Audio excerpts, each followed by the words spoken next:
Hi, I'm Tom Sawyer. Welcome to my kitchen. As it turns out, I did this video in pieces at different times. But the question that I'm addressing primarily is who was the readership of Every Boy's magazine? That is to say, was it just boys? Was it boys and girls? Well, I'm sure there were many people of various ages reading the magazine, and both males and females. But I kind of get into that in a little detail in this video.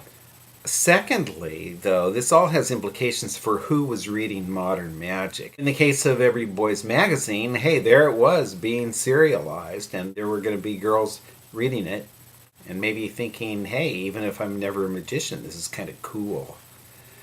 And actually, the same probably applies to a lot of the boys.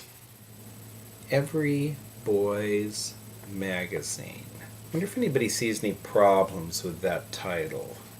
I do.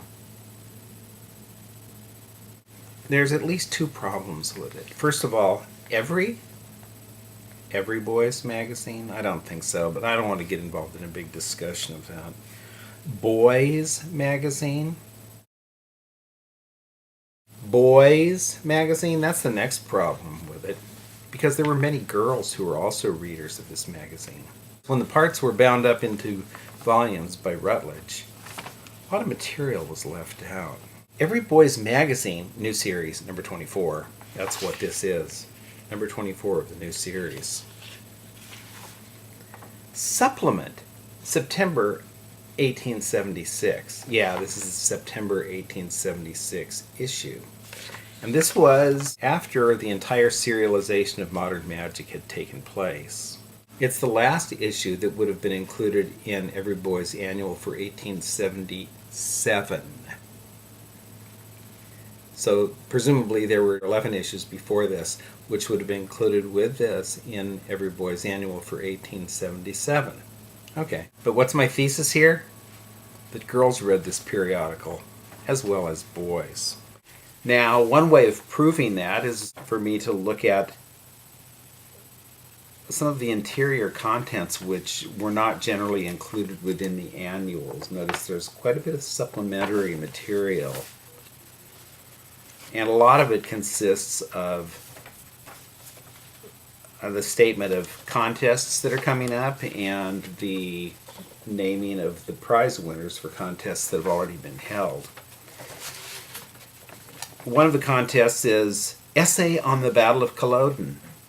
Well, there were about 51 entrants, and 3 of the names were preceded by the word Miss, so I'm provisionally assuming there were 3 girls. Yeah, that might not be exactly right, but okay. So that would be about 6% girls. But when you think about it, probably not that many girls are going to be interested in the Battle of Culloden. What about puzzles?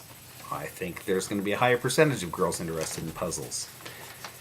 For the 1 guinea prizes, there were 6 winners. 3 of them were girls. Now, if you were basing your estimate on that, you'd say, wow, 50% of the readers are girls. But of course, it isn't quite that simple. The half guinea prizes, there were 6 winners. None of them were girls. Again, I'm assuming if it's got a miss in front of it, it's the name of a girl. If it doesn't, it's the name of a boy. Those are my assumptions. Now, in all, there's approximately 115 non-winners, of which 15 were girls. Well, if you total up all those figures, those might be approximations, by the way, but if you total up all those figures for the puzzles, you arrive at approximately 13% girls.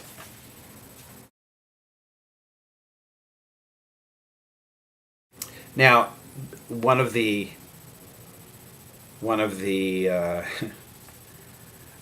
contests, original design for a hall clock. Those were both boys.